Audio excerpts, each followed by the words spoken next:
안녕하세요. 임동욱 목사입니다. 오늘 날마다 말씀과 함께 본문은 베드로전서 3장 말씀입니다. 고난 가운데 있는 사람에게 가장 위로가 되는 말이 무엇일까요? 괜찮아. 시간이 다 해결해 줄 거야. 다 잘 될 거야. 라는 말보다 나도 너와 같은 상황에 있어. 우리 같이 힘을 내보자 라고 공감해 주는 말일 겁니다.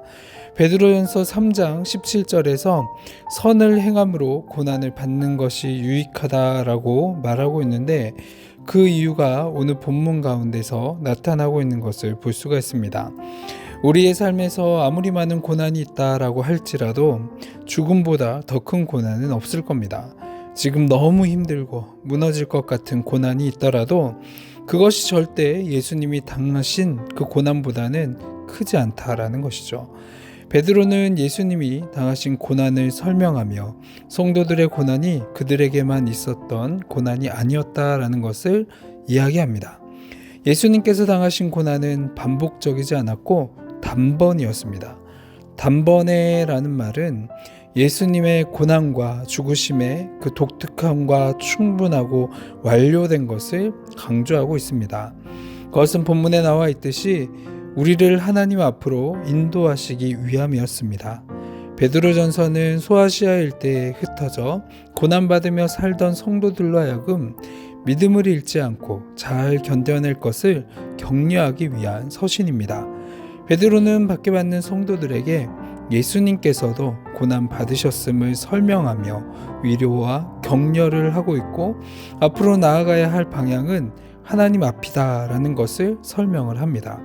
사람의 능력으로는 하나님 앞에 나아갈 수 없지만 예수님의 고난으로 말미암아 우리는 하나님 앞에 나아갈 수 있게 된 것을 다시금 상기시키는 겁니다. 베드로는 예수님께서도 고난 당하셨음을 설명하며 현재 고난을 당하는 성도들에게 위로와 격려를 하고 있습니다. 가장 힘든 것은 우리에게 다가온 이 고난이 대체 언제 끝날지 모르고 기다리는 것이죠. 그러나 성도는 오랜 기다림의 끝은 주님과 함께하는 순간이다라는 것을 기억하시기 바랍니다. 세상은 다수결을 말할지라도 구원은 다수결이 아닙니다. 주님을 바라보고 따라가는 사랑과 함께 해주시는 하나님을 기다려야 합니다.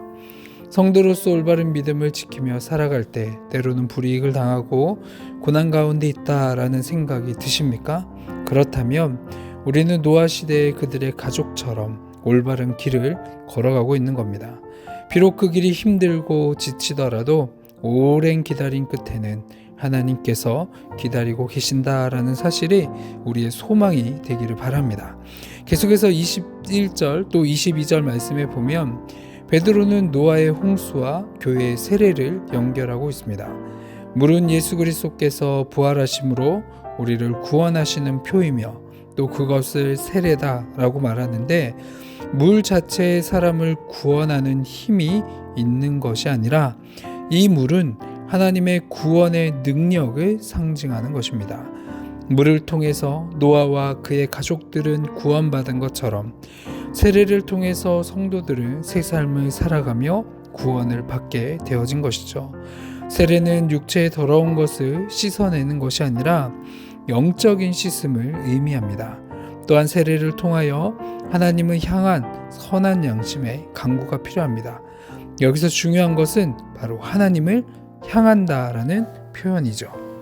노아의 방주가 40일 동안 새하늘과 새 땅을 찾아간 것처럼 세례를 받는 성도들도 하나님을 향한 선한 양심의 여정을 살아가는 겁니다.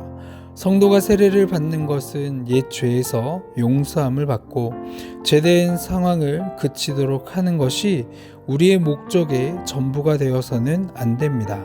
자유함을 받는 것조차도 사실은 우리의 목적이 아니죠. 세례를 받는 성도는 더 나아가서 적극적으로 선을 행하며 악을 만나도 의로운 자로서 불의한 자를 대신하는 고난을 통해 그들과 하나님께로 나아가는 사명이 우리에게 있는 것입니다. 베드로는 앞선 16절에서 말했던 선한 양심을 다시금 이야기를 합니다. 우리가 삶을 살아가면서 세상의 많은 사람들과 살아가지만 선한 양심을 통하여 하나님께 나아가는 모습이 우리의 삶 가운데 드러나야 할 겁니다. 구원은 바로 이동하는 겁니다.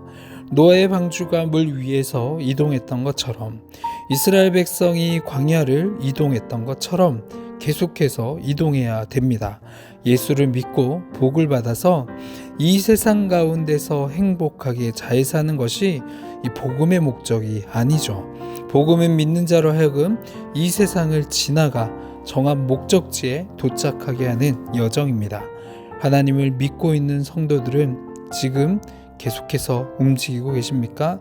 아니면 그 자리에 오늘도 정착하며 안주하며 멈춰 계십니까? 우리가 오늘 하루 살아갈 때 우리가 붙들어야 할 말씀을 붙드시기 바랍니다. 예수님은 우리를 위해 죽임당하셨고 우리는 그분의 보혈로 말미암아 오늘을 살아가고 있습니다. 그렇다면 이 소중한 하루를 세상에 목적 두는 것이 아니라 하나님 말씀에 집중하며 주님께로 나아가는 여정을 멈추지 않는 오늘 하루 살아가기를 간절히 소망합니다. 아멘. 기도하겠습니다. 하나님, 우리를 위해 고난 받으시고 죽기까지 사랑해 주신 은혜에 감사드립니다. 우리가 주님께서 주신 구원을 귀히 여기고 있는지 돌아보며 매일의 삶 가운데 주님이 보시기에 합당한 삶을 살아갈 수 있도록 인도하여 주시옵소서. 감사합니다. 이 모든 기도 사랑이 많으신 예수 그리스도의 이름으로 기도합니다. 아멘.